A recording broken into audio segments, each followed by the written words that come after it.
Baby Squirrel presents another video of this random guy looking at bookcases in his apartment. No one knows why he does it. Sometimes the topics are really random and specialized, like who would care about this? Or niche genre. One time he went off about a brick for a long time. Sometimes he forgets he's recording a book video and just films his cats for a really long time. Alright, what is this channel? A place where some guy talks about books. It's funny, for the last day or so, my subscriber count has been going down. I think I agreed with politics that upset some people in the last one or something. I've always said that. I'm a communist sympathizer. I'm not really an activist in the way that, like, revolutionary activist types are. I'm a scholar of all sorts of, everything. Sometimes that includes political things and so on. I mean, as I've said, like, I think if you were to program AI to be like, how should we run society most effectively for everybody, and, the best way, it would suggest some sort of fair and equitable solution that probably took from each according to their ability and gave to each according to their needs. That sounds familiar. It probably wouldn't be, and the big fish eat the smaller fish until there's all the small fish are gone, and then the big fish start eating each other, all the while destroying their environment and making their world uninhabitable. Because that's the mode we're in now, and it's not the best. Anyway, we're looking at nonfiction books. Nonfiction books are going to get occasionally divisive, I guess you could say. If you're studying nonfiction all the time and it's not bumping up against politics and reality, etc., the big stuff, then maybe you're reading on a superficial level. It's all connected. Oregon Trail is kind of fascinating. The Oregon Trail makes the whole Mormon migration west kind of a knockoff, because all the Oregon Trail was going on before that, and there were handbooks for wagon journeys and stuff that the Mormons got in their second wave of westward migration. I watched a really wonderful, fascinating, almost like feature-length YouTube documentary about the game, the Oregon Trail. And it was so interesting and kind of wholesome that it was this educational project that became its own thing. Only educational game in the Video Game Hall of Fame, which I guess is a thing, of course. Yeah, games are art too. When I watch YouTube videos from people that have like all the systems and know all the things and stuff, I respect it. It's a different art form, I'm old school, I like books. And scrolls and cuneiform tablets and what have you. I love the word, the written word.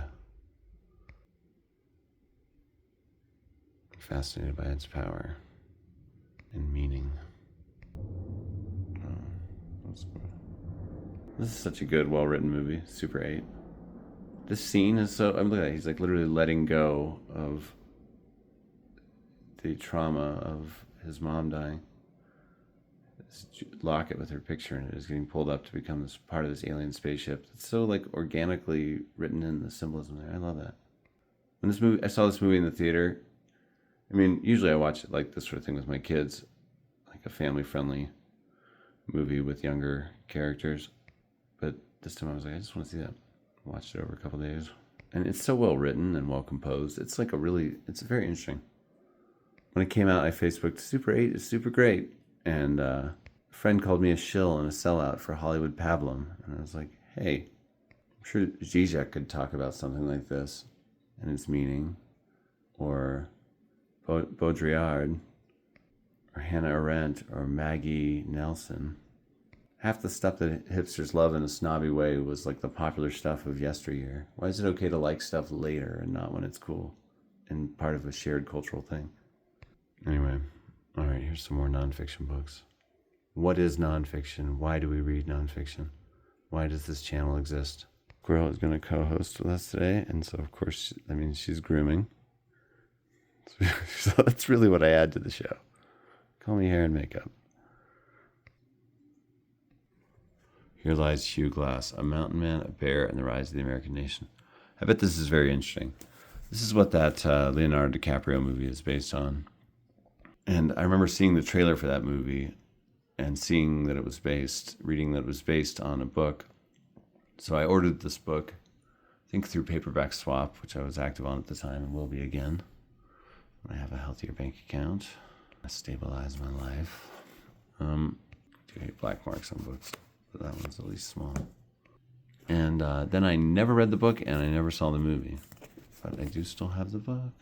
Here's the thing. And I feel like book collectors that have, a home library of some sort, I think you could have what I would consider a home library at just a few hundred books.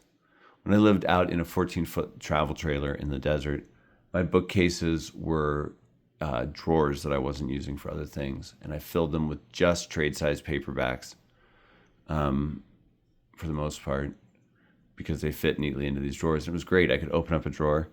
Here's a view from out of the trailer. In fact, one of those, you can see some of the drawers that I'm talking about. That's funny. Right there and right there. Yeah, those were all full of books. So I had like 300 or 400 books out there, and it was great. More than I could ever need to read, but like a nice collection. I considered that a good home collection at the time. Then the Rodeo Chudisky fire of 2002 happened and chased me out of there. Plus I got engaged, so to my first wife, who would come visit. Anyway, that was my cat Romeo sitting in the middle there. She was amazing.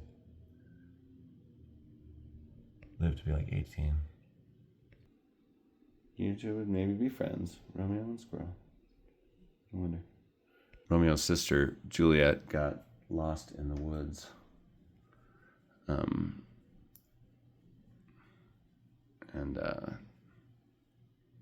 Squirrel's biting me. And she came back 3.5 weeks later or something like that, just totally skinny. I was like, that's amazing, you're alive. She was the Hugh Glass of cats. For those of you that don't know, this guy, his survival story was like incredible. I think he survived. He killed a bear and took shelter inside it, like Star Wars. Oh. No, I think I made that up. In the summer of 1823, a grizzly bear mauled Hugh Glass. The animal ripped the trapper up, carving huge chunks from his body. Glass's companions slew the bear, but his injuries mocked their first aid. So they fled, taking Glass's gun, knife, and ammunition with them. But Glass wouldn't die. He began crawling toward Fort Kiowa, hundreds of miles to the east. The bastards who left him to rot were going to pay. Oh my gosh, what a crazy story. Truth is stranger than fiction. In my 7-part miniseries script that I wrote about my walk across the country with a group called What We Found When We Walked Across America, I have a scene where we walk through this abandoned house full of family's stuff somewhere in the South, set to that song Annuals by Brother, or Brother by Annuals. And this family collected all these old magazines, and one of them was, the motto was, truth is stranger than fiction. And so just seeing that everywhere was kind of surreal back in the day. But then how perfect to put that into a nonfiction script. Truth is stranger than fiction. That scene, So I should read this sometime. If I'm in the mood for like a nonfiction adventure yarn, I will read this. Or if the movie of this appears on Tubi. The Revenant, that's the movie. Lies my teacher told me. I remember this one and don't know much about history, circulating quite a bit back in the early 2000s, along with A People's History of the United States. If you were a good young lefty academic type, this is one that you read. I mean, it is good to clear away the propaganda and look at original source material and refresh your connection to relevant to your life history. Howard Zinn likes this book. I feel like that's a very good seal of approval. That guy is a scrupulous, thoughtful, conscientious, well-motivated historian. I feel like I read parts of this, but not all of it. Maybe I read all of it. Like, that's the ultimate sadness, is when you forget if you've even read a book or not. Wow, you spent all that time reading that. Your brain must be an old rotting cantaloupe. You can't remember one thing. It's a pretty cool cover, cool concept. United States, 1492 to 1877. Whoa. Now, why 1877? That's right before the railroad. Actually, it's exactly when the railroad in a lot of places.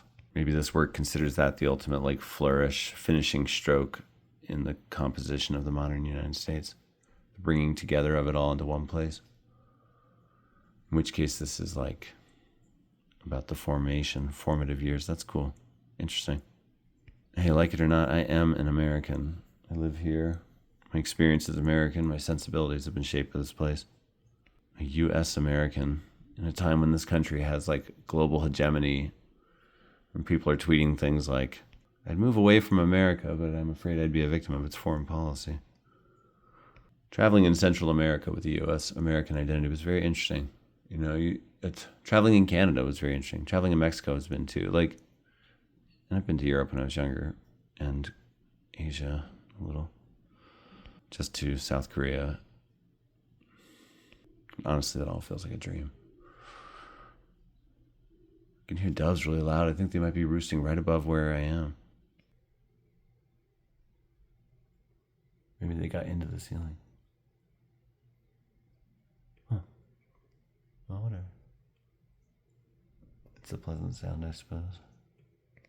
For a sci-fi book I'm writing right now, I want to think about how the world will be in 2100 when the event I'll be writing about takes place.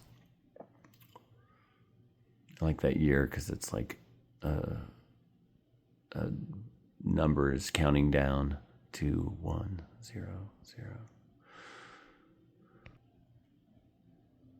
Like a bomb counting down or something, But I was thinking, what could really have changed? Could animals be equipped with nanotechnology and AI translation elements by that point, where we have ambassadors to species and so on?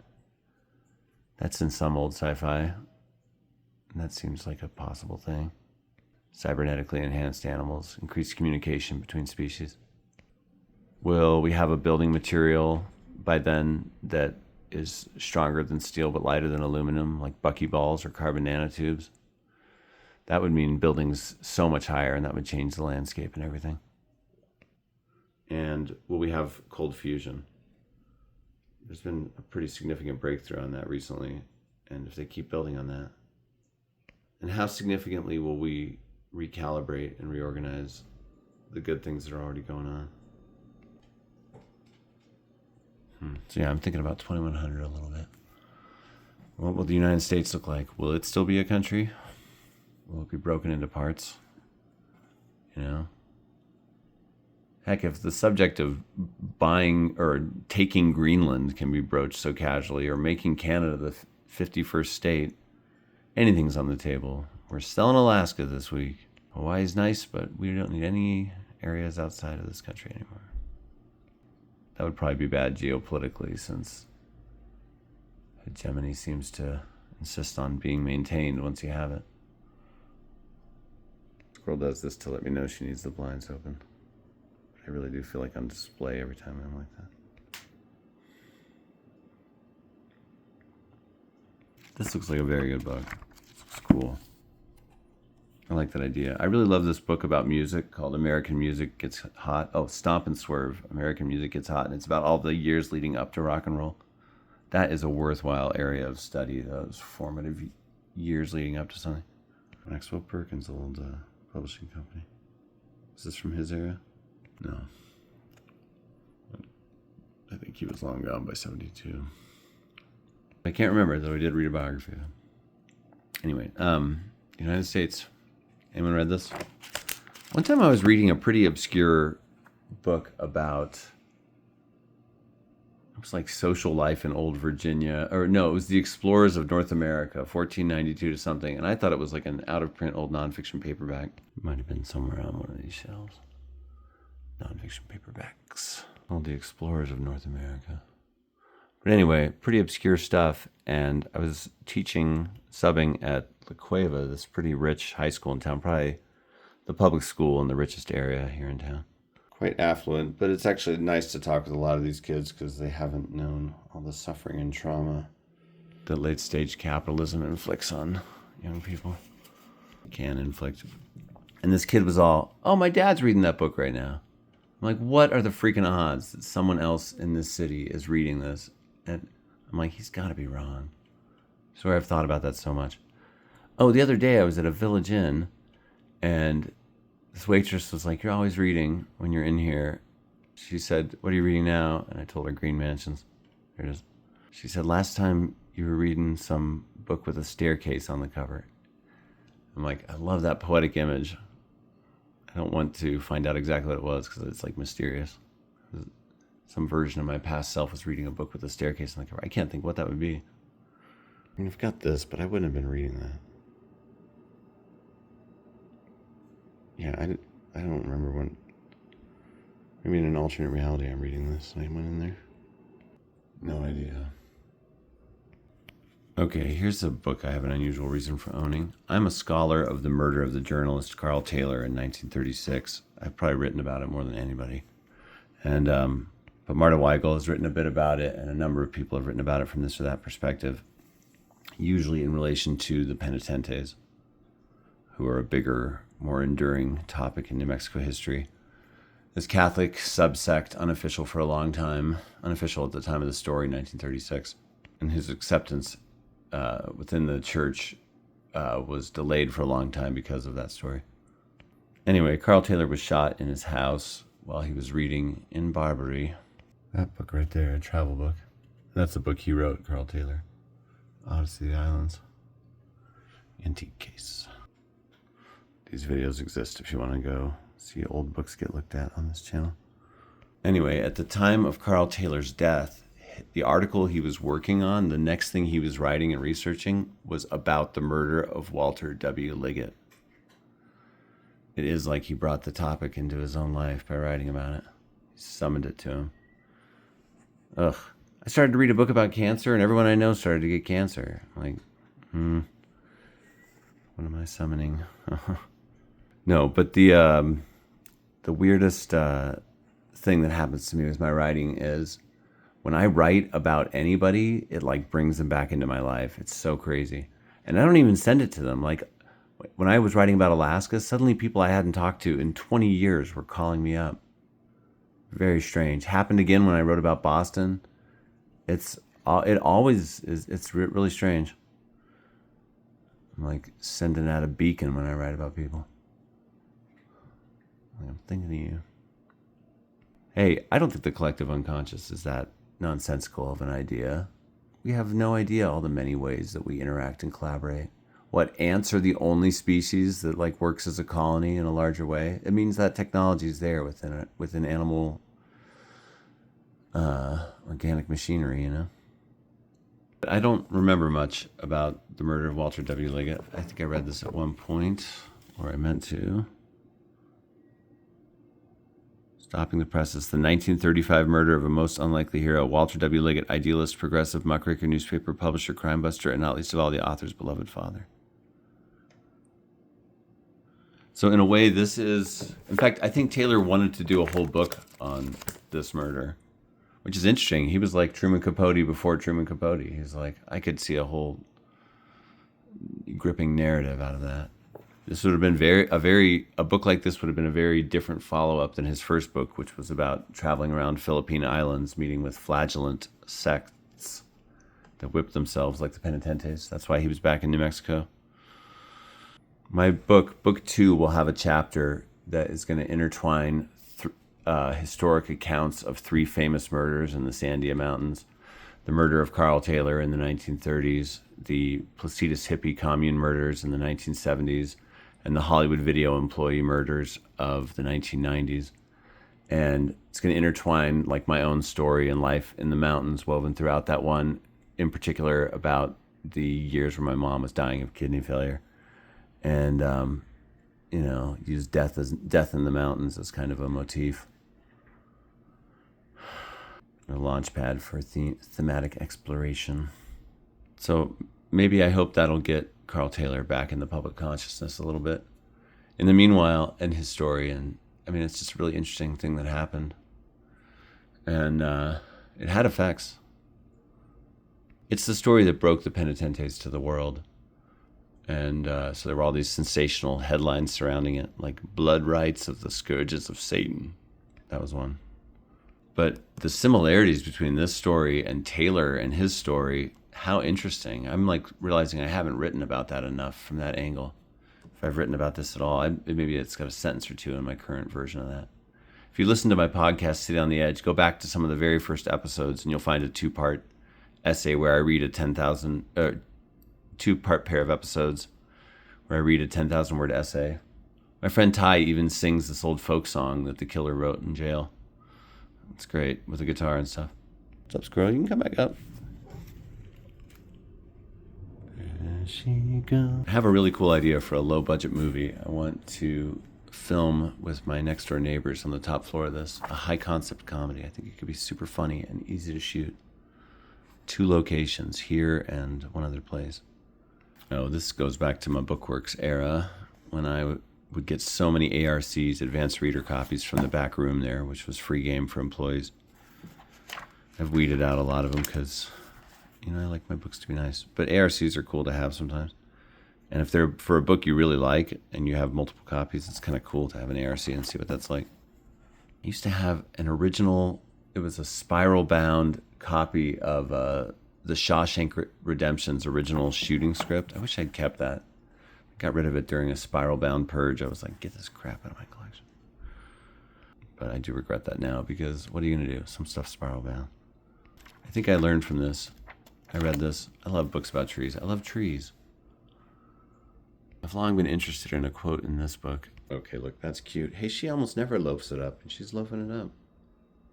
Even tucked in your tail. I don't think I've ever seen you do that. I thought you couldn't, because your tail was so big and fluffy.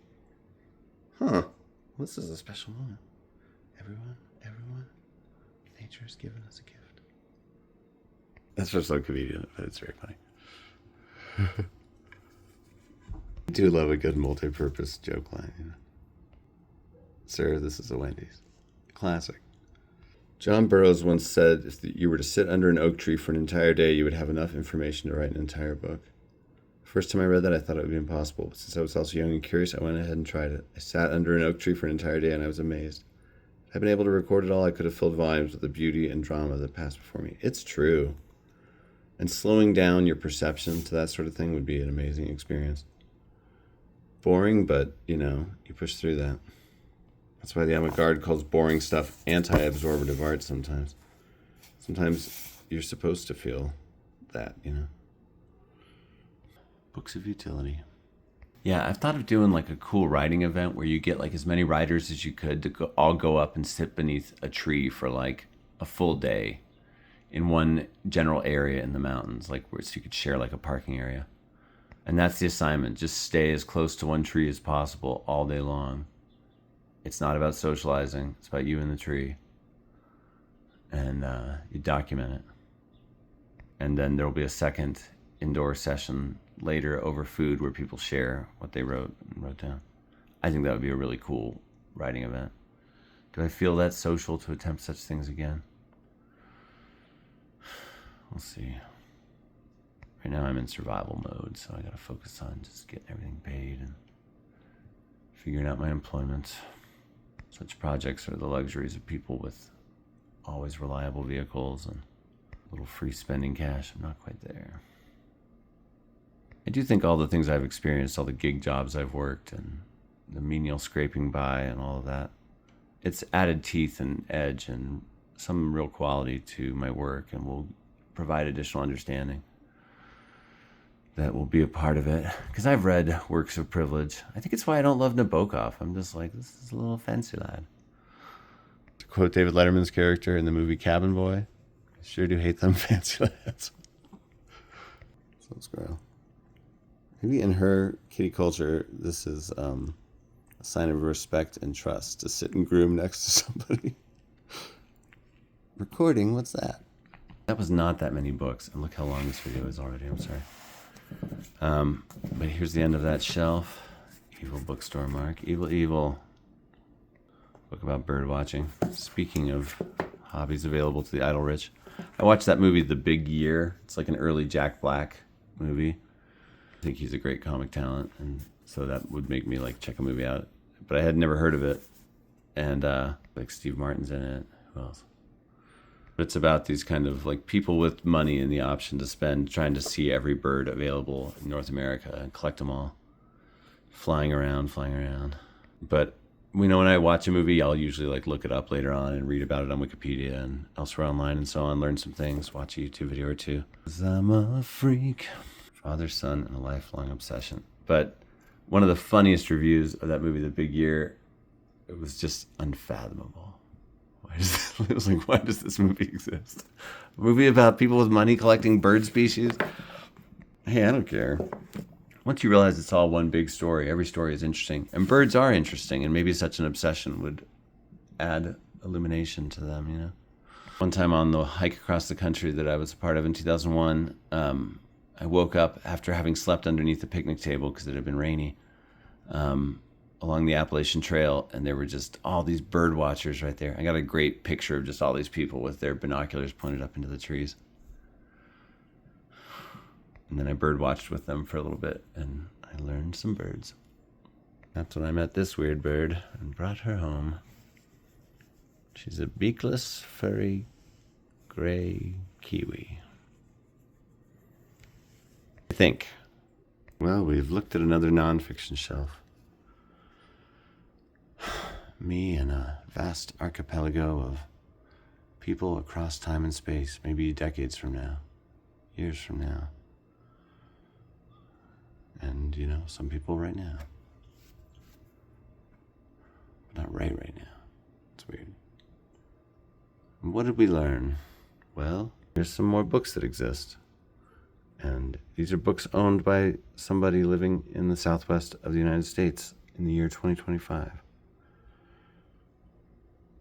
Add that to your data set.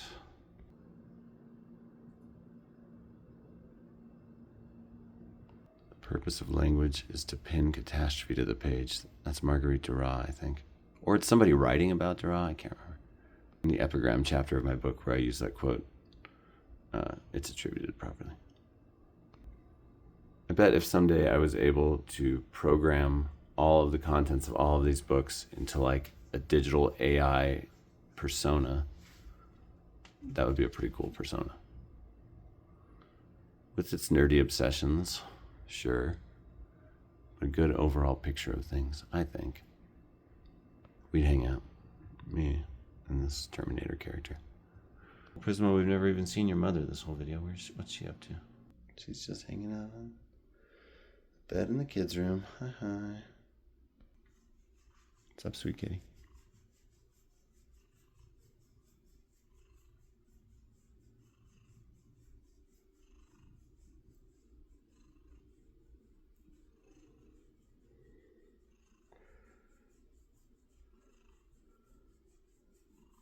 Yeah, I like it.